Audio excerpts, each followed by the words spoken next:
Questions without notice. The Leader of the Opposition. Thank you, Mr Speaker. My question is to the Prime Minister. The Prime Minister has failed to put downward pressure on power prices by implementing the clean energy target recommended by the Finkel report. He's wasting 120 seats.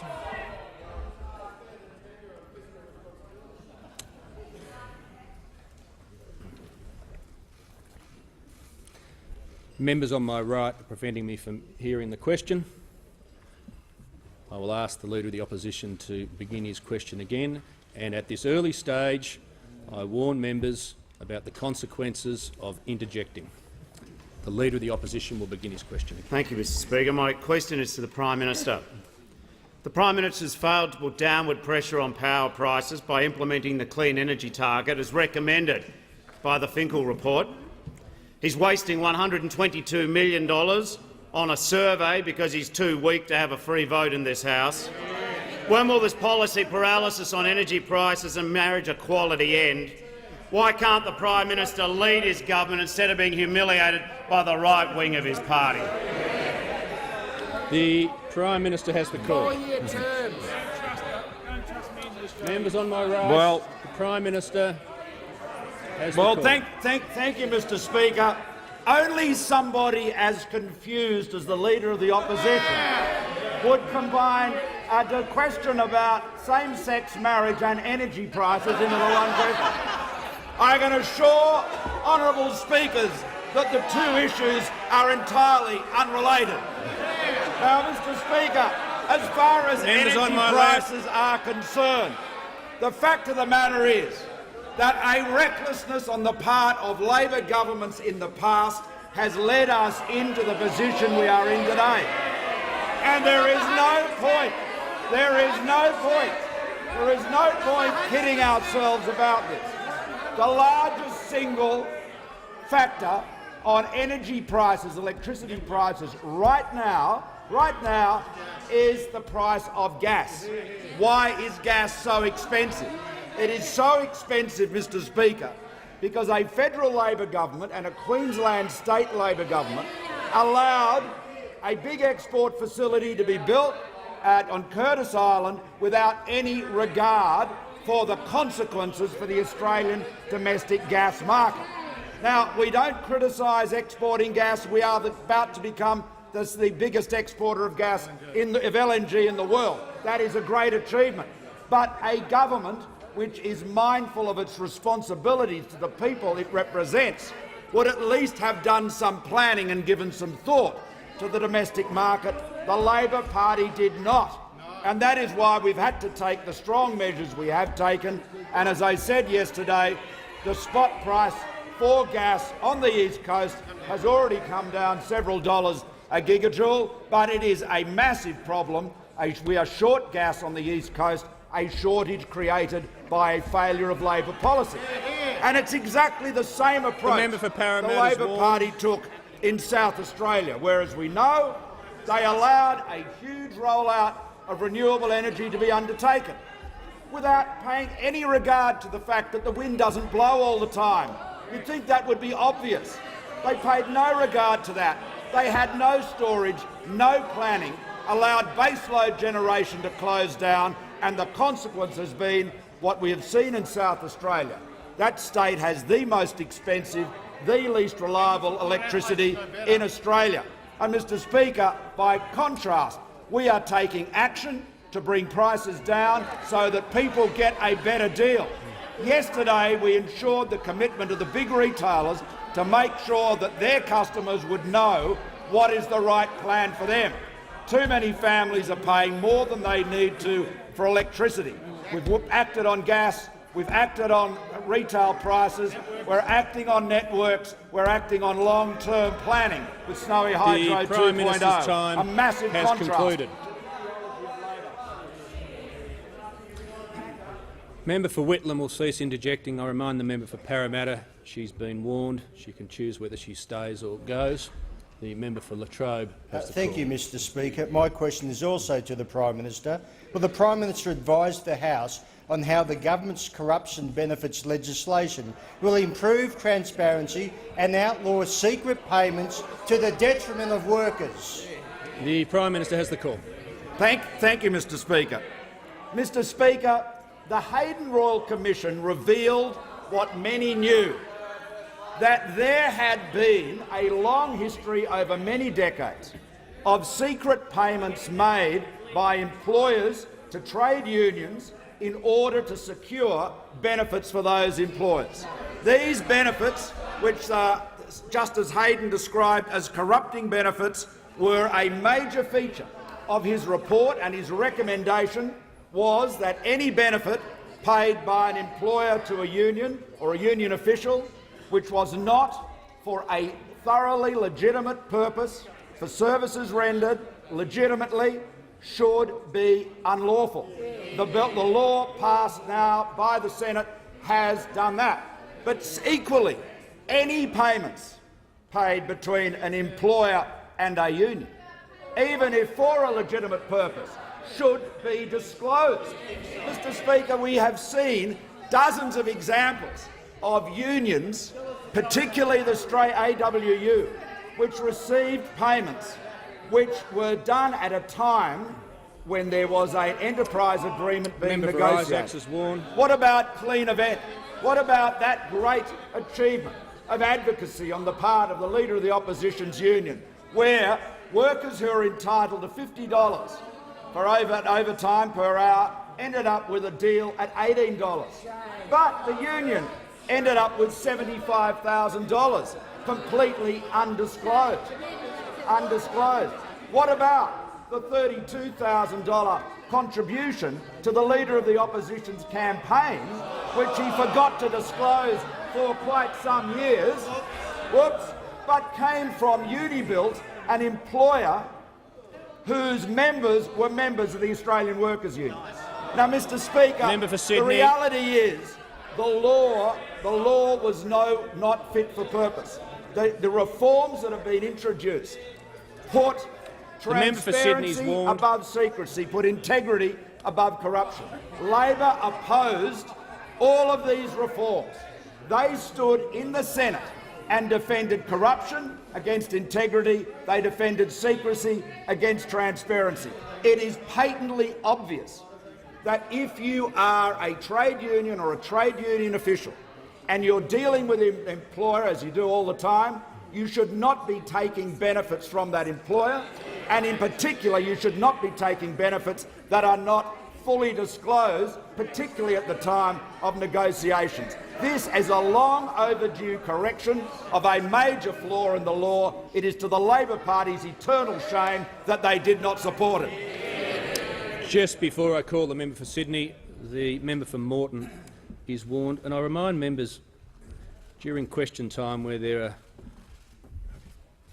issues that are quite divisive in the chamber, members expect me to be able to listen so that I can conduct question time properly. Member for Moreton bellowing through the Prime Minister's answer does not assist in that regard at all, and that goes for other interjections as well.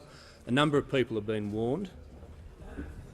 I will have no hesitation in ejecting them. I'm trying to listen to the questions carefully and the answers carefully, and if members object to something that's said in either a question or an answer, they can't complain if I haven't heard it properly. The member for Sydney has the call. Thank you, Mr Speaker. My question is to the Prime Minister. Can the Prime Minister confirm that Commonwealth Electoral Act protections against electoral fraud, bribery and intimidation don't apply to his $122 million survey?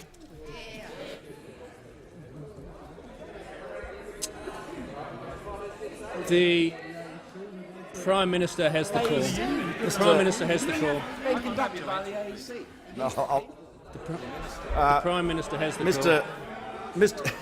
Mr Speaker, the survey will give, as she describes it, will give every single Australian their say. It will be conducted in accordance with the law. It will give every Australian their say, and I encourage every Australian to exercise their right to have their say.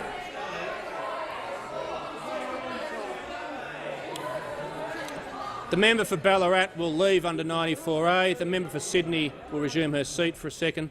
The member for McMahon is warned as well. The Prime Minister had concluded his answer. The member for BEROWRA has jumped. I'll give him the call. Thank you, Mr Speaker. My question is for the Minister for Defence Industry, representing the Minister for Employment. Will the Minister outline to the House why it's important for employer and employee organisations to act in a way that promotes transparency? And is the Minister aware of any alternative approaches? The Minister for Defence Industry, representing the Minister for... Thank you, Mr Speaker. I thank the member for BEROWRA for his question. And at this particular day, after the Senate has passed the corrupting benefits legislation and we have accepted their amendments, it's a good question to ask, why is it that the Leader of the Opposition is always on the wrong side of industrial relations reform that is designed to support workers? Why does he always find himself on the side of the union bosses, and in this case on the side of those who've been taking corrupting benefits from employers over many years, Mr Speaker? The government has acted yet again on industrial relations reform in this country, yet again finds itself on the side of the worker and of the honest union official, and yet again the Labor Party finds itself on the side of the dodgy union official, the corrupt union boss. This is not the first time, Mr Speaker. Since this government has been in power, since 2013, particularly in the last 18 months since the election, we've reintroduced the Australian Building and Construction Commission, opposed by Labor. We've reintroduced the Registered Organisations Commission, opposed by Labor. We protected the Victorian CFA volunteers against that thuggish union, again opposed by Labor. We protected the owner-operators of trucks across Australia who are being intimidated by the union movement, again opposed by Labor. The Labor Party even voted against the update of the building code in the Senate last night to try and disallow that instrument. Why do they always find themselves on the wrong side of this debate, Mr Speaker? The answer is very simple. The answer is very simple. Because the Leader of the Opposition is hopelessly compromised by the CFMEU and by his own history as the National Secretary and the State Secretary of the Victorian Division of the AWU. While this government continues to act, Mr Speaker, the Labor Party and the Leader of the Opposition in particular runs scared from his handlers like John Setka in the CFMEU. If he had any strength, if he had any backbone, he would have at least expelled John Setka from the Labor Party and distanced the Labor Party from him. Mr Speaker, he himself says Labor has zero tolerance for criminal and corrupt behaviour, be it by employers or union reps in workplaces. Zero tolerance. Well, zero tolerance means no tolerance. So this Leader of the Opposition, he doesn't have zero tolerance all the time. Sometimes he has a little bit of tolerance for it, a little bit of tolerance for union corruption, because otherwise he would have voted. I withdraw, Mr Speaker. He would have voted in the Senate last night for the corrupting benefits legislation. He would vote in the coming session for the legislation we'll introduce to ban dodgy union officials from holding office in the union movement.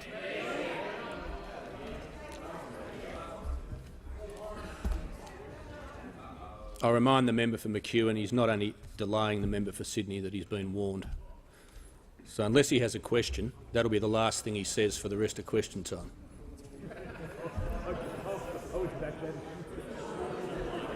Member for Sydney. Thank you, Mr Speaker. Mr Speaker, I ask again a question to the Prime Minister. Can the Prime Minister confirm that the Commonwealth Electoral Act protections,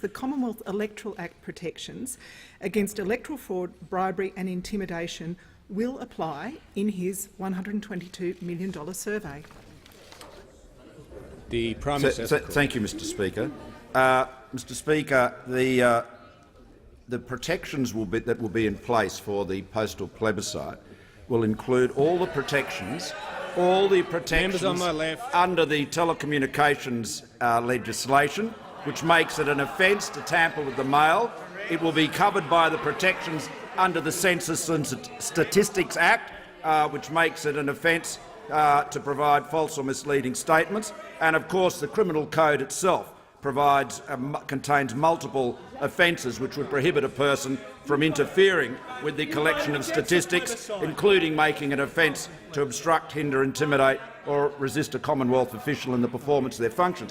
So, Mr Speaker, there are protections contained in that legislation, but, Mr Speaker, it's pretty straightforward for the opposition to reflect on this. Member for Goldstone. If they wanted to have a compulsory attendance ballot with all of the protections of the Electoral Act, they should have voted for it. They made the decision to frustrate the will of the people expressed at the election, and we are fulfilling it with this postal vote. It's the independence question. Who's on today?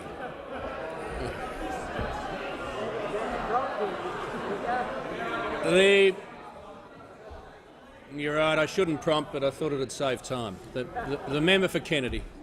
Attorney General, secularist attacks upon Christianity inundate, nativity scenes gone, stars removed from Christmas trees.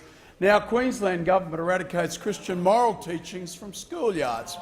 Can we be assured that the replacement won't be humanism, to quote Lenin, communism's father and mother, Stalin and Mao, 72 million dead, or Charles Darwin, Adolf Hitler's master race, 26 million dead, and that education in Australia tells of Pax Romanus, replacing Roman tyranny, Bishop Langston's Magna Carta, the abolition of slavery, the collapse of communism, and history's sixth greatest scientist, all this from the carpenter preacher from Nazareth.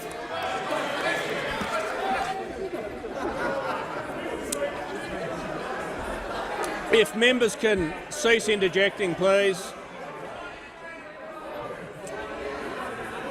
I just point out to the member for Kennedy, the Attorney-General is not in the House, but the Minister representing the Attorney-General is obviously happy to address the wide range of remarks in the member for Kennedy's question. And he only has 3 minutes. Yes. The member for Gilmore. Oh dear. Thank you, Mr Speaker. My question is to the Minister for Immigration and Border Protection. Will the Minister update the House on the action the government is taking to protect Australian families from dangerous non-citizens, including criminal gang members, and keep us all safe? Are there any risks to the government's approach in relation to these important matters?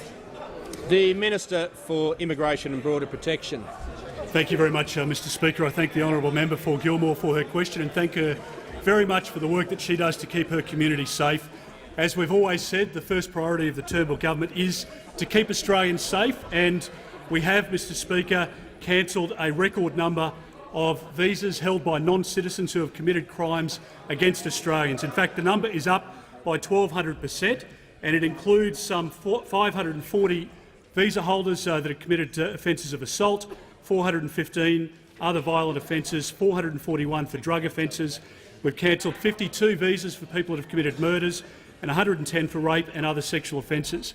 Mr Speaker, I'm also pleased to inform the House that we've now cancelled 147 visas for non-citizens who were members of outlaw motorcycle gangs, members who were involved in the distribution of drugs. The biggest distributors of drugs in this country are outlaw motorcycle gang members. They're also involved in robbery, extortion and murder. But, Mr Speaker, I'm sorry to inform that there has been an unintended consequence from the cancellation of these visa holders who are outlaw motorcycle gang members. It seems that we have created somewhat of a shortage in the hired muscle required by the CFMEU on building sites around the country. Now, Mr Speaker, this wasn't an intended consequence, but it is a positive one, and it's difficult for the Leader of the Opposition, who reaches always for his glass of water right at this point in time. Right on cue, he knows what's coming, because the CFMEU aren't only involved in extortion rackets on building sites, breaking the arms of carpenters and people that won't pay the extortion money to the CFMEU.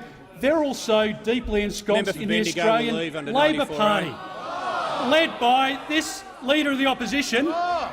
Right on cue. At this point, he turns and talks to his colleagues pretending that this conversation is not taking place.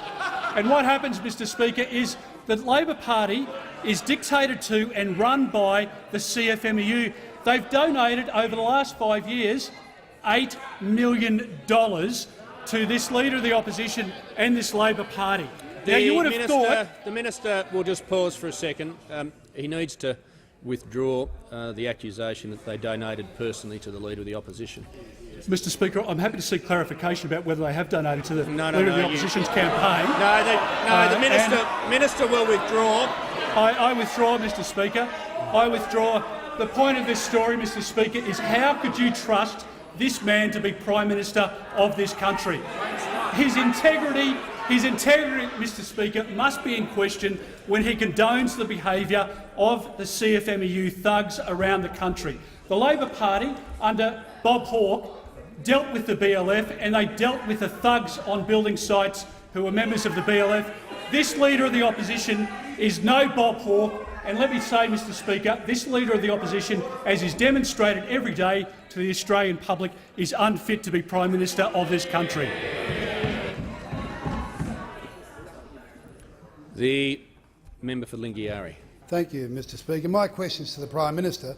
Prime Minister, thousands of voters in my electorate of Lingiari have no access to direct mail services. Many can only send and receive mail once a week. Around 20% are not on the electoral roll. During elections, the AEC takes 2 weeks to visit over 220 polling places to provide these people an opportunity to have their say.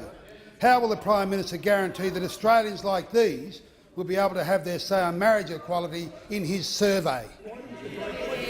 Members on my right, the Minister for Immigration and Border Protection. The Prime Minister has the call. The Minister for Social Services. I thank the honourable member for his question. The honourable member doesn't want any Australian to have their say unless they're a member of the federal parliament. He doesn't want Australians to be consulted. As to he said 20% of his constituents are not on the electoral roll, then, Mr Speaker, they wouldn't have got a say in a compulsory plebiscite either, and they don't get a say in an election. The member, so it's not for a tribute. member for It's Lingiari. far from The a member for tribute Lingiari to the energy of the honourable member that he hasn't got all those constituents onto the electoral roll. So I would encourage him, as an enthusiast for democracy, to get those constituents onto the electoral roll so that they will be able to participate in this plebiscite, which will ensure that every Australian has their say on this issue. And the only reason it isn't a compulsory attendance ballot is because of the Labor Party's opposition. And if I may add to an earlier answer, Mr Speaker, I said that when the Leader of the Opposition opened up by mingling same-sex marriage and energy, and I responded by saying the two issues didn't have anything in common. They do have one thing in common. Over 6 years of Labor government, the Labor Party did nothing about either. The member for Capricornia. Speaker, my question is to the Deputy Prime Minister and Minister for Agriculture, Water Resources and Northern Australia. Will the Minister update the House on the importance of energy security and affordability to hard-working regional Australians, particularly in the agriculture industry? What are the obstacles to securing the jobs and productivity of Australia's $60 billion agriculture industry? The Deputy Prime Minister. Well, Mr Speaker, I thank the honourable member for a question and note how important the cattle industry of central Queensland is to the member for Capricornia, the coal industry is to the member for Capricornia, and the cane industry is to the member for Capricornia. We understand how important it is that you have affordable power if you want to move water to irrigate sugarcane. We know how important it is to have affordable and reliable power to keep the meat workers in a job in Rockhampton. We know how important it is to make sure that we stand behind coal miners, and behind coal-fired power. We're not ashamed of that.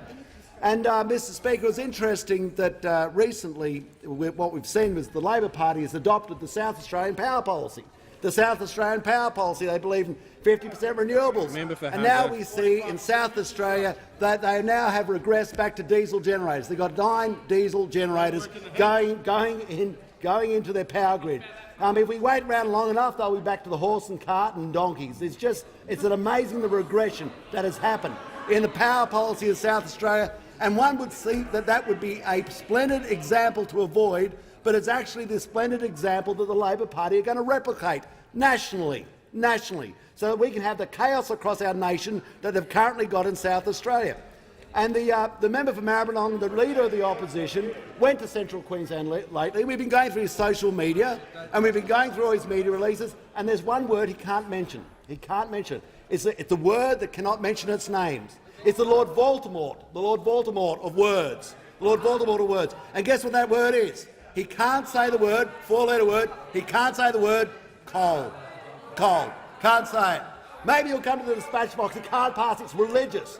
It needs a psychologist to work this one out. He has a problem with it. He has a problem with the people at Collinsville. He has a problem with the people at Claremont. He has a problem with the coal miners at Mara. He has a problem with the labourers in general. He has a problem with Bowen. He's got a problem with Bowen because he's chasing all the votes in Balmain. He's left behind the blue-collar workers who used to be in the AWU. If I have to remind you, used to be in the AWU. He does not believe in coal miners. He does not believe in steel workers. He does not believe in power workers. He does not believe in anybody involved in the mining industry. He goes to Central Queensland, and what is he going to give them? He's going to give them public transport. Well, I'm sure that's going to be a big advantage for people in Alpha. They can now have a light rail to get the unemployed people from one side of town to the unemployed people on the other side of town, because he won't stand behind the Galilee Basin. What are you going to do? You're going to put a light rail down Herbert Street in Bowen. Is that the policy for Central Queensland?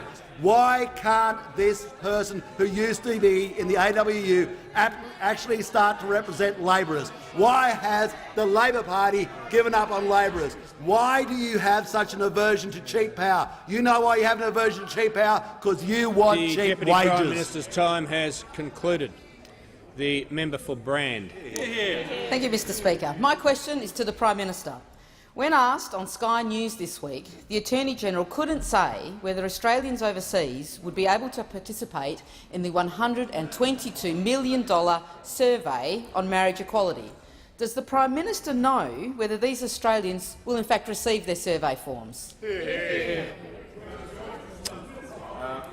The Prime Minister has the call. Mr Speaker, I'm advised by the Minister that where Australians are overseas and are on the electoral roll have registered as an overseas voter and provided their overseas address, then their request for response will be sent directly to them. The member for Hughes. Member for Hughes. My question is to the Minister for Environment and Energy. Will the Minister update the House on what the government is doing to strengthen energy security and maintain energy affordability? What hurdles stand in the way to achieving this security for hard-working Australian families? The Minister for the Environment and Energy.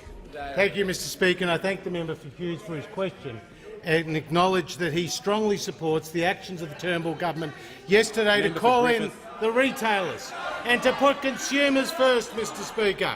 And the Prime Minister secured important commitments from those retailers, important commitments to ensure that they provide clear information to their customers, Mr Speaker, more comparable information to their customers, and stronger protections for low-income earners to ensure that they can save money on their power bills. Now, Mr Speaker, the actions of the Turnbull government yesterday have been warmly received.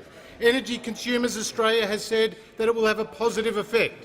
The Consumer Action Law Centre has said it was a positive start. Queensland Consumers Association has talked about it as being positive moves, and National Seniors Australia has said it was a step in the right direction.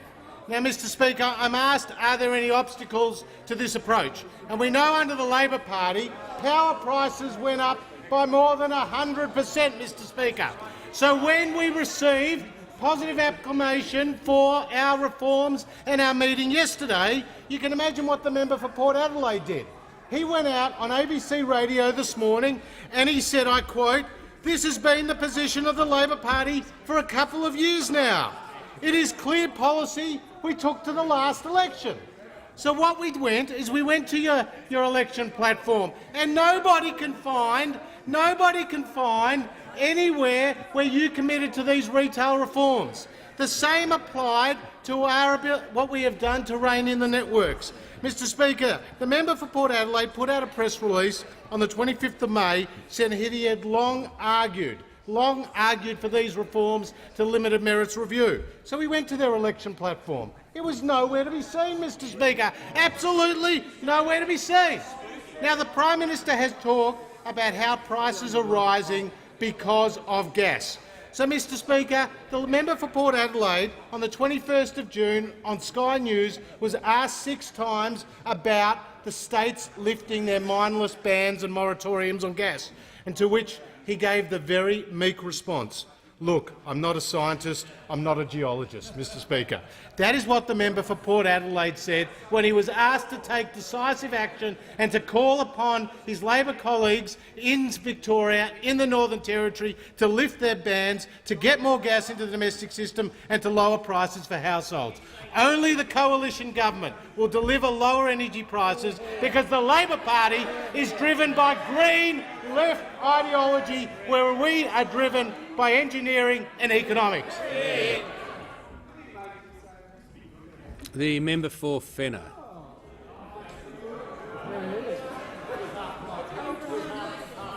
Thank you, Mr Speaker. My question is to the Minister for Small Business, and it goes to his responsibility for the Australian Bureau of Statistics. The ABS had 5 years to prepare for the census, and the government made an absolute shambles of it. But the government has given the same agency just weeks to prepare for the $122 million postal survey. Has the minister sought or received advice on whether there are any risks associated with this process? The Minister for Small Business has the call. Thank you, Mr Speaker, and I thank the member for Fenner for his very first question to me. It's taken more than 12 months to finally ask a question, Mr Speaker. But did I get a question about small business? No. Did I get a question about the small business tax cuts? No. Did I get a question about the instant asset write-off, which has been extended for 12 months? No.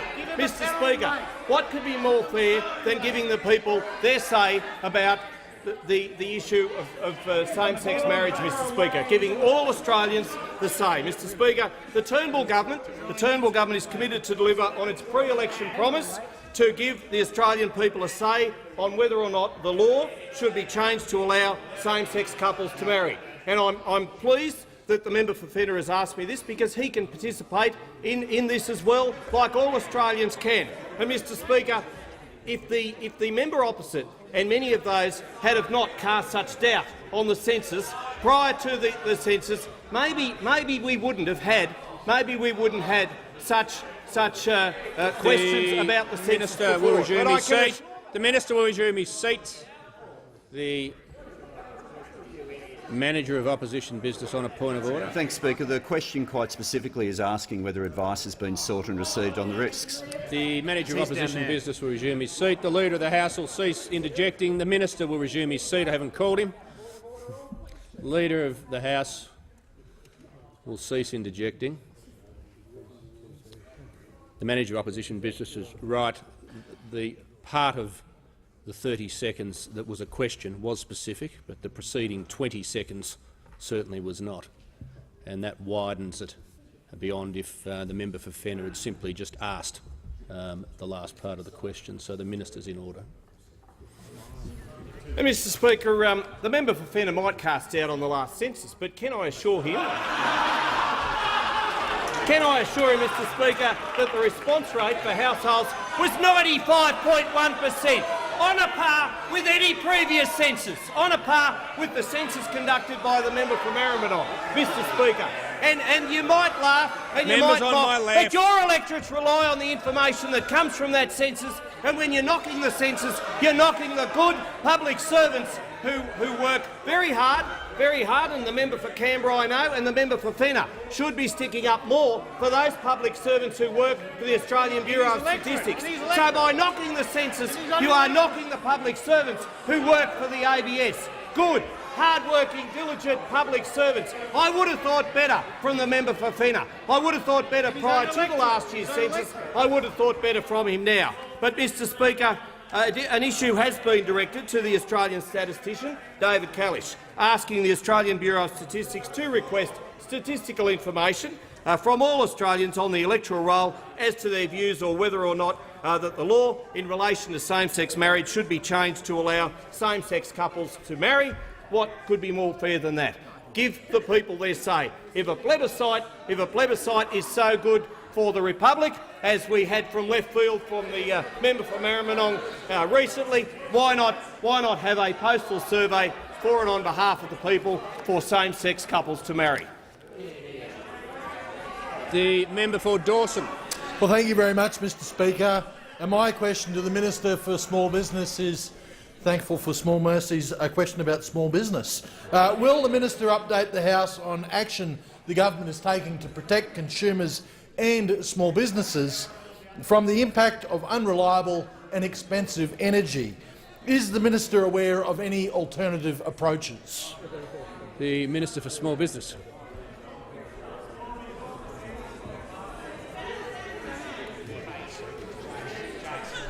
Two in a row, Mr Speaker. I thank the member for Dawson for his question. He understands, unlike the member for Fenner, the pressures, the daily demands, Mr Speaker, of high energy prices for consumers and small business. The member ran his own small business. He grew up on a family sugarcane farm. So, like all of us on this side of the House, he wants to take action to help consumers and small business cope. We met Debbie and Mark Ahern at Debbie's Seafood and Cafe in Mackay recently, one of the many more than 17,000 small businesses in Dawson. Now, starting with a single truck and one employee in 1997, Debbie's Seafood has grown to 29 people today, a great mum and dad operation, Mr Speaker. Debbie and Mark's success is thanks to hard work and determination. It's thanks to investment and support by the Liberal and Nationals through the $20,000 instant asset write-off. Thanks to tax cuts for small business, down to 27.5%, the lowest they've been, Mr Speaker, since 1940. Like millions of Australians in small business, Debbie and Mark want to keep doing what they do best, and that is running their business and creating jobs. But uncertainty in the energy sector hurts their chances of doing that. They told me power prices should be more competitive.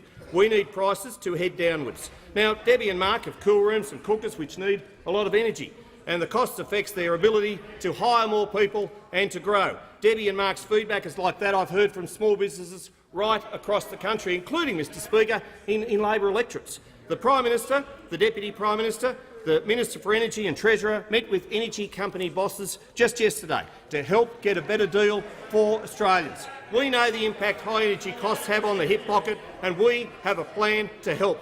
A long-term plan, a short-term plan. Our plan will help deliver energy security for Australians and give small business and consumers the confidence they deserve, they want and they expect. Now, the ACCC has commenced an investigation into the national electricity market and retailer behaviour to ensure the market is operating competitively. Longer term, Snowy Hydro 2.0, the Prime Minister's dream, will not only generate thousands of jobs, it will also provide power for 500,000 homes. The Prime Minister's reality.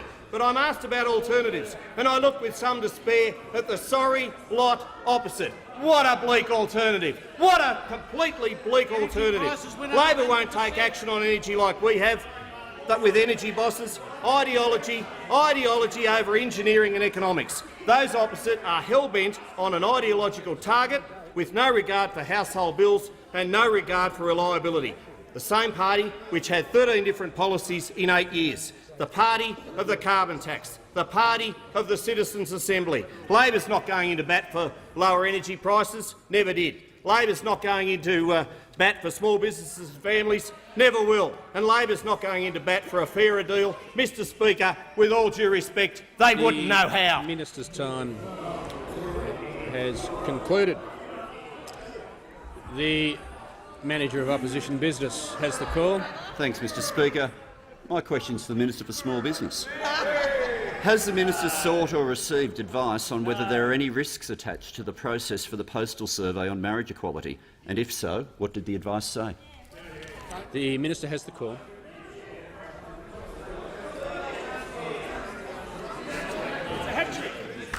Feast or famine, today's a feast. Mr Speaker, I have had a meeting with the ABS statistician David Kalish. I have had a meeting, and he assures me that the ABS, with good public servants who the members for Canberra and Fenner should be defending in this place, should be sticking up for, they will do their very best. They will do their very best to make sure that this household survey is conducted responsibly, conducted well, and, Mr Speaker, what could be fairer than giving all Australians their say on this issue? That is what's going to happen with the postal survey.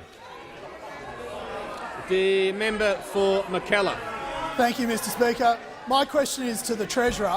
Can the member for McKellar just resume his seat.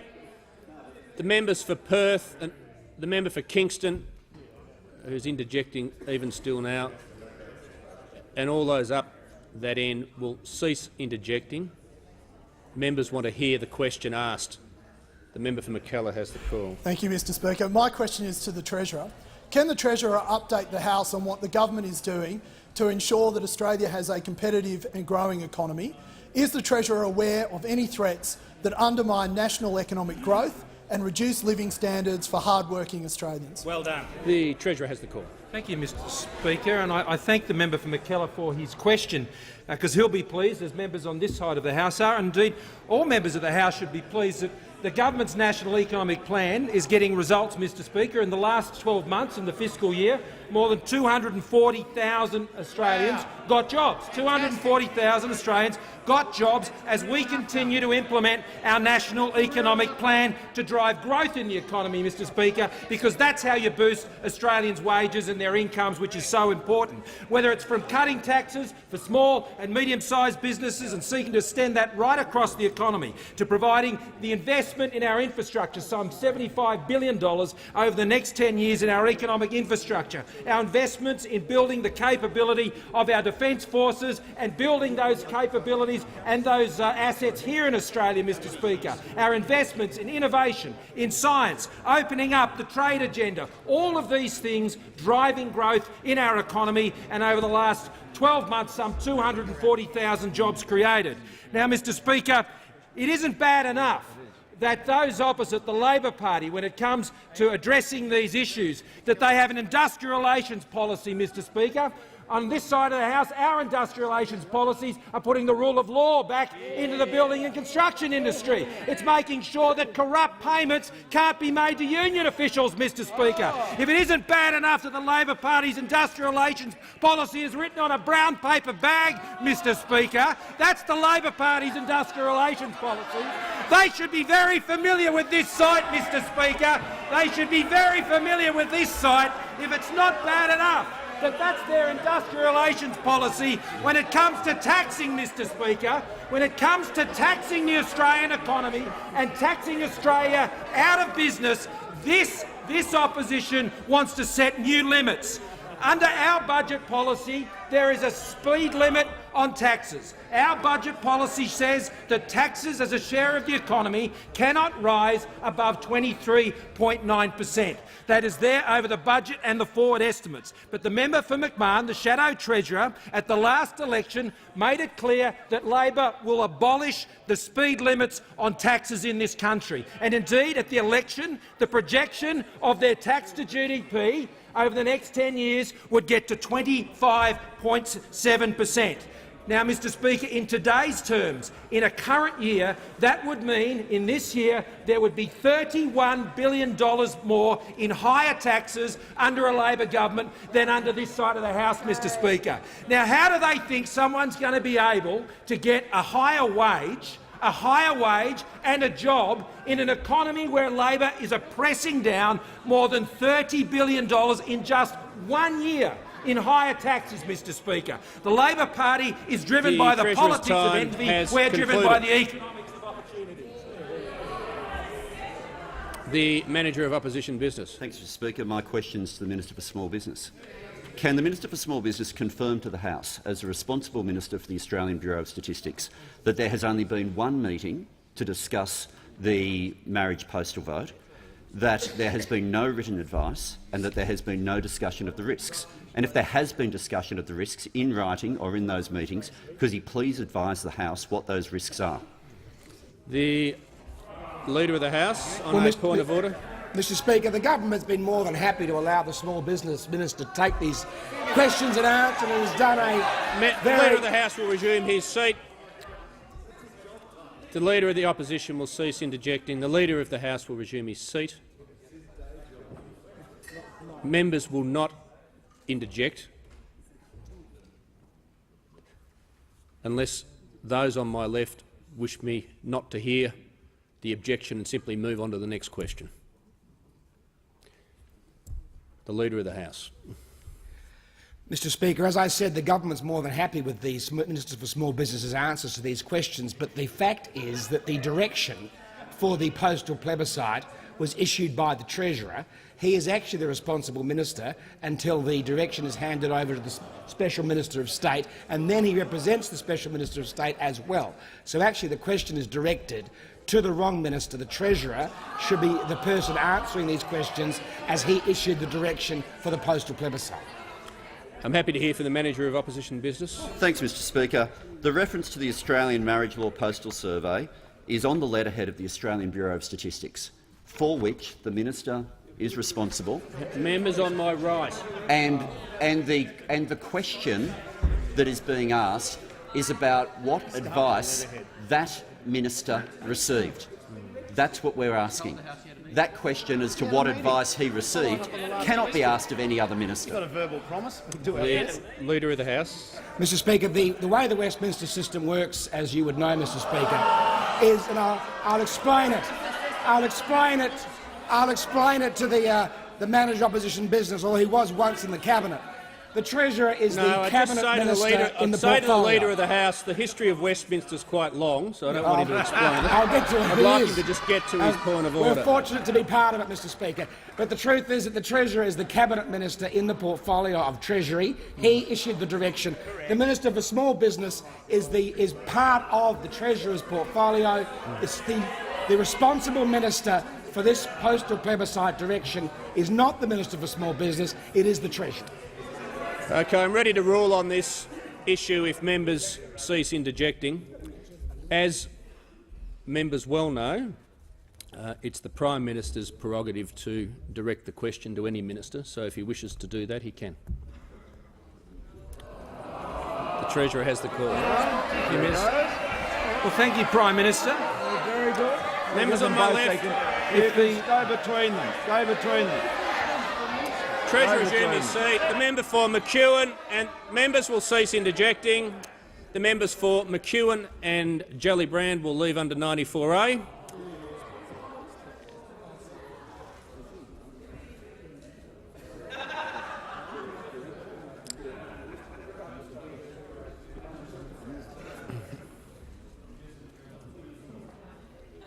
The Treasurer has the call. Thank you, Mr Speaker, and I thank the Prime Minister for the reference.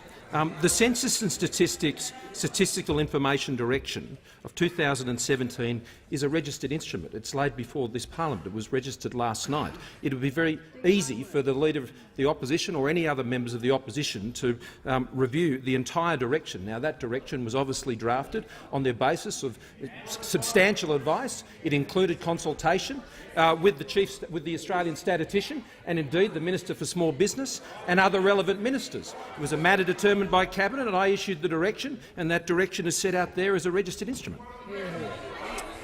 Members, the Manager of Opposition Business seeking to table the document. Mr Speaker, I seek to table the page from the AEC web page that the website has crashed on the enrolment page.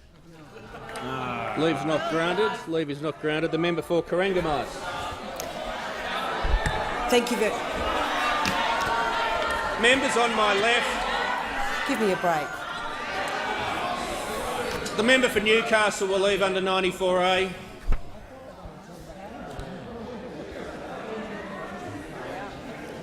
The member for Newcastle will leave immediately without speaking to the member for Eden Monero, or I will name her.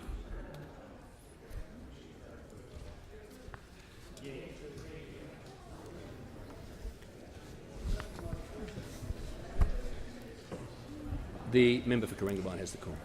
Thank you very much, Mr Speaker. My question is to the Minister for Revenue and Financial Services. Will the minister update the House on how the government's business tax cuts will benefit all hard-working Australians? Is the minister aware of any alternative approaches that pose a threat to Australian small businesses, including the 17,000 small businesses in my electorate of Corangamite? The Minister for Revenue and Financial Services. Thank you, Mr Speaker, and I thank the member for Corangamite for her question. She is a most passionate advocate on behalf of all of the small and medium-sized enterprises in her electorate of Corangamite. Like everyone on this side of the chamber, she has been working incredibly hard as a member of our government team to cut taxes for small and medium-sized enterprises, because she understands that small and medium-sized enterprises, they are the true job drivers in our economy, employing more than 6.5 million Australians.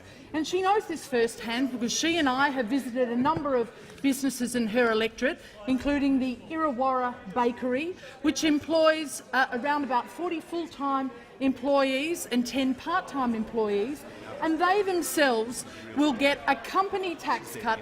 They, as a result of our tax cuts, will only be paying 27.5% rather than 30%. Now, this is good news for those businesses who are looking to employ and who are looking to invest and looking to grow their businesses.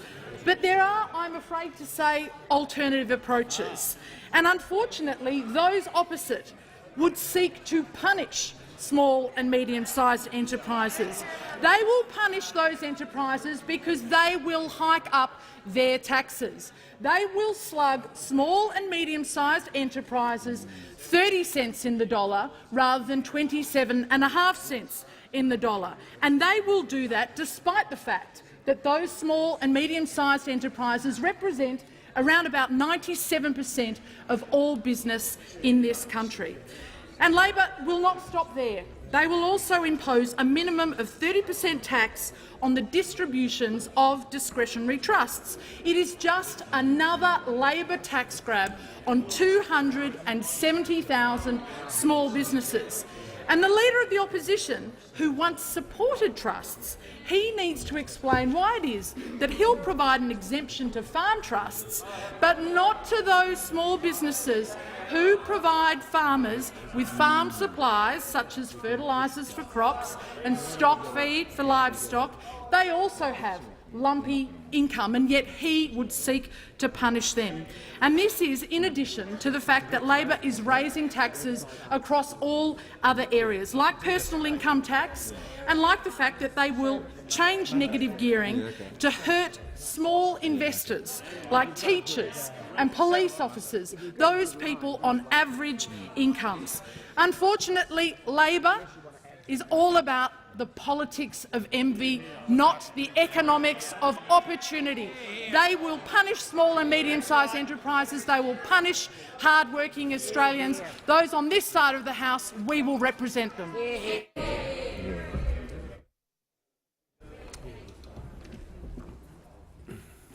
The member for Isaacs. Thank you, Mr Speaker. My question is to the Prime Minister. Yesterday, the Prime Minister said that allegations involving Victorian Liberal leader Matthew Guy and he's your leader and alleged mafia boss Tony Madaffery would be carefully examined by Member federal... for Isaacs will resume his seat. Members on my right. The Minister for Environment and Energy and the Minister for Social Services will cease interjecting. The member for Isaacs will begin his question again. My question is to the Prime Minister. Yesterday, the Prime Minister said that allegations involving Victorian Liberal leader Matthew Guy and alleged mafia boss Tony Madaffery would be carefully examined by federal authorities. But the Prime Minister's office has already claimed that the AEC investigation has concluded. Given that the Prime Minister has promised a careful examination of this matter, how did the Prime Minister expect the Electoral Commission to conduct a careful examination in less than 24 hours? And has the Prime Minister asked the AFP, with its stronger powers, to thoroughly investigate? If not, why not? Concluded. The Prime Minister can address himself to the question. Yes, thank you. That was thank asked. you, Mr Speaker. The Australian Electoral Commission has advised the Special Minister of State that there is no evidence that disclosure obligations of the Commonwealth Electoral Act have been breached, and at this time there is nothing in this matter that would warrant referral to the Australian Federal Police, and the AFP has not received any referrals. Now, in the past, the member for Isaacs, who is of course the Shadow Attorney-General and a former Attorney-General, has always been very generous with his free advice to the Australian Federal Police. And no doubt, if he feels that this conclusion by the AEC is inadequate or the AFP should have matters drawn to their attention, I've got no doubt that he will write to them in the normal way.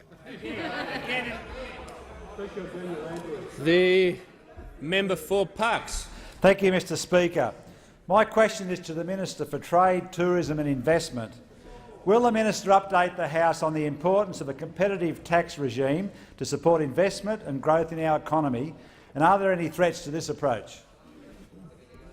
The Minister for Trade and Investment.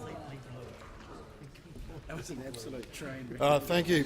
Thank you, Mr Speaker. I thank the member for Parkes for his question, because maintaining a competitive tax regime is critical to keeping the Australian economy strong. That's in fact the very reason why the Coalition took such a strong jobs and growth plan to the last election, because this side of the House is absolutely committed to making sure that the Australian economy is strong and they're creating employment opportunities for Australians. And we recognise, as the only party in this chamber, the Coalition, the Liberal Party, the National Party, as the only ones in this chamber that are focused on Australia's small business sector, as opposed to the Australian Labor Party, which of course continue their assault on Australia's small business sector.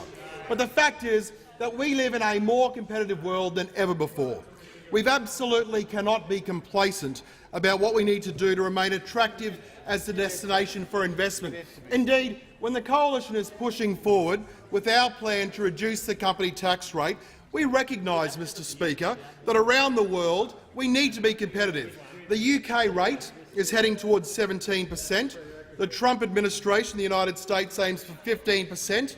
Our peers in Singapore are at 17%, and Hong Kong is at 16.5%. That's why we're committed to reducing the company tax rate over the medium term. In fact, let me use some words that I think sum up what we're trying to do. And I quote, "The government's tax reform agenda has a strong focus on ensuring that Australia remains an attractive place to invest. Cutting the company tax rate is an important step along this road. This recognises the benefits to investment and growth from a lower company tax rate." Now, who would have said that? The Prime Minister? It's sensible. The Treasurer? It sounds like something the Treasurer might say, but no, it actually was the Leader of the Opposition who made those comments. I mean, this is the guy who will say anything at any time, depending on what audience he's talking to. This is the same guy who says to Julia Gillard that he's a Kevin Rudd supporter, who says to Kevin Rudd he's a Julia Gillard supporter, the same guy who supports a plebiscite on same-sex marriage when he's in front of the Australian Christian lobby, the same guy who stands up in front of a room of accountants and says the Australian Labor Party supports lower company tax rates, but then when he gets into opposition stands up in front of the trade unions and says that company tax rates should not be cut and that they're a waste of money. The simple fact is that this bloke opposite cannot be trusted to manage the Australian economy. He can't be trusted with investment in Australia, because you can see the discussions that are being had. When they consider investment opportunities all around the world and they sit in boardrooms, there'd be a director who say, let's invest in Australia. The Australian Labor Party supports lower company tax rates. But then you get a director on the other side of the chamber say, oh, no, that's not correct. They support higher company tax rates. You can't make critical investment decisions with the Leader of the Opposition who flip-flops more than a pair of thongs.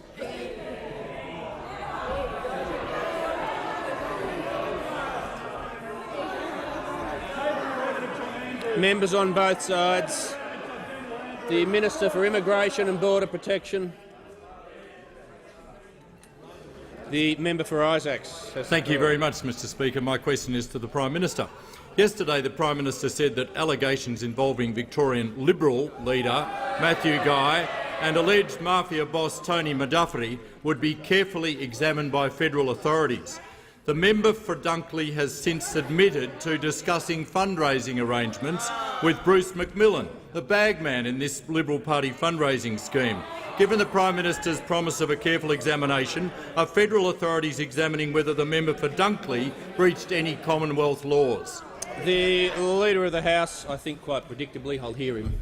Oh, thank you, Mr Speaker. But the Prime Minister has obviously answered the previous question. All of the matters raised by the member for Isaacs are not within the Prime Minister's responsibilities, and therefore he should not be required to answer that question. The Manager of Opposition Business will just pause for a second. The member for Wakefield's been warned at least once he can leave under 94A, and I'll hear the point of order from the Manager of Opposition Business. Mr Speaker, it's certainly not unprecedented and certainly not unusual to ask the Prime Minister of this country whether federal authorities are conducting an investigation. No, and I just can rule on that part of it. I mean, that question's been asked and answered. No, hang on. But my problem with this question is asking the Prime Minister whether authorities are looking into a certain matter. The Prime Minister's answered the question that on the substantive matter, but then go to a fishing expedition about whether the Prime Minister is directing almost that investigation, I think puts the question out of order. The member for Fisher. Thank you, Mr Speaker. My question is to the Minister for Infrastructure and Transport. Will the minister update the House on the rollout of the government's $75 billion infrastructure investment plan and how projects are benefiting communities across Australia, including in my electorate of Fisher? Is the minister aware of any threats to the successful rollout of infrastructure projects? We want to know that. The Minister for Transport and Infrastructure. Thank you, Mr Speaker, and I thank the member for Fisher for his question. I recognise he's a passionate advocate for infrastructure in his electorate. We've seen record funding for the Bruce Highway, the Sunshine Coast Airport. We're here, along with the member for Fairfax, are great champions of connecting this magnificent part of Queensland with the infrastructure that will provide long-term benefits to the whole region. The member for Fisher actually began his working life as a carpenter, a joiner, an apprentice, and went on to become a builder, then a construction lawyer with over 30 years of experience in the industry. And he understands better than most the need for value for money for taxpayers on our construction sites. This government is committed to delivering right across Australia, delivering through a record infrastructure investment program of $75 billion over 10 years, delivering jobs, improving productivity, reducing congestion. And the Turnbull-Joyce government is committed to delivering infrastructure and to drive productivity and to ensure good value for money right across Australia. And we're committed to making sure that small businesses can compete fairly, Mr Speaker, without the fear of union intimidation. We have successfully passed legislation relating to corrupting benefits bill, the Registered Organisations Bill, the ABCC, the Building Code. And this legislation, Mr Speaker, is important because it makes sure that the government can deliver value for money despite heavy-handed union tactics. Now, this is what the CEO of the Council of Small Business Australia, Peter Strong, had to say in the Australian Financial Review just last month about union tactics, and I quote, "This problem of union bullying is even more sinister. Small business people, their families and their employees are being targeted by a particularly nasty part of the union movement. We want and need the Leader of the Labor Party and other elected Labor MPs and senators to not just condemn this behaviour, but to take action." I'm afraid, Mr Speaker, they'll be waiting for a very long time for this Leader of the Labor Party to take any action when it comes to union bullying. You can't trust Labor with jobs. Those opposite are a threat to jobs in the small business sector. Small businesses employ 5.6 million Australians. On this side of the House, we're on the side of small business people and the people they employ. Labor takes orders from their union bosses. We're cleaning up work sites while they're covering up the union bullying tactics at every opportunity. And don't take my word for it, Mr Speaker. Secret payments were uncovered during the Hayden Royal Commission, and Tish John Hollard, this is evidence from the Hayden Royal Commission, Tish John Hollard paid the AW Victoria $100,000 plus GST for each of the 3 years of construction on the $2.5 billion Eastlink project to extend a freeway in eastern Melbourne between 2005 and 2007. These payments were disguised by false invoices from the AWU in varying amounts. Now, the government has banned these secret and corrupting payments from businesses to unions. We're on the side of small businesses. We're on the side of Australian workers. On this side, we're supporting jobs, we're supporting small business people, we're supporting infrastructure investment, we're supporting lower energy prices. Mr Speaker, we're getting on with the job of delivering a safer, stronger and better Australia, and the Turnbull-Joyce government is delivering for all Australians. The minister's time has concluded. The Manager of Opposition Business. Thanks, Mr Speaker. My question is to the Prime Minister. The Prime Minister's ministerial standards prohibit former ministers from lobbying members of parliament on any matter relevant to their previous portfolio within 18 months after ceasing to be a minister. Bruce Bilson ceased to be Small Business Minister in September 2015. Reports now confirm that MPs were lobbied by him as soon as he was appointed to the Franchising Council in March 2016. Has the Prime Minister taken any action in relation to what is an obvious breach of ministerial standards? The Prime Minister has the call. I thank the honourable member for raising that matter with me, and I will raise it with the Secretary of my department to investigate. The member for Groom. Thank you, Mr Speaker. My question is to the Minister for Urban Infrastructure, representing the Minister for Communications. Will the Minister update the House on the progress of the National Broadband Network? How is this nation-building infrastructure improving productivity and access to jobs across the country? The Minister for Urban Infrastructure has the call. Well, I do thank the member for Groom, who's a very fierce advocate for improved connectivity for his electorate, for regional Australia and indeed for the entirety of Australia. And of course, we've reached a very significant milestone, Mr Speaker. 5.8 million premises around the country are now able to connect. 5.8 million compared to when we came to government, the number that were connected was a mere 50,000, Mr Speaker. 50,000 and now 5.8 million are able to connect. And of course, in the members' electorate of Groom, we also have a very good story. Active premises in September 2013, 1,211. It's now 39,000 active premises in Groom and 68,000 able to connect. In the third quarter, results released by NBN, it was demonstrated that for the 12th consecutive quarter, NBN has met or exceeded its rollout and its revenue targets. Now, of course, what do we hear from Labor? They say, oh, well, we would have done better. Labor says we would have done better. You know, if the Shadow Minister had been around in 1969, when a rocket reached the moon, member for Greenway. her response would have been, oh, no, we would have got to Mars. We would have got to Mars. That's her answer. I'll say this to the Shadow Minister. Your rocket never even left the launch pad. Your rocket never even left the launch pad, Mr Speaker. This is typical Labor. Typical Labor. They make the big announcements. They were going to build the NBN over 8 years to connect every premises in Australia in 2009. They were going to do it. They were going to do it. It's like the NDIS. The NDIS, remember how they were going to fully fund the NDIS? That's Labor. They were going to do it. Remember how the member for Adelaide was going to end the double drop-off? Remember that? She was going to end the double drop-off. She was going to build 260 childcare centres. When the program was cancelled, she'd built merely 38. Ladies and gentlemen, members of the House, this party, the Labor Party is the gunner party. They're always going to do it. But if you want to get it done, you come to this side of the House. This is the side of the House that gets it done. And when it comes to the NBN, we are getting it done. 5.8 million premises able to connect. Prime Minister. Thank you, Mr Speaker. I ask that further questions be placed on the notice paper. I thank the Prime Minister.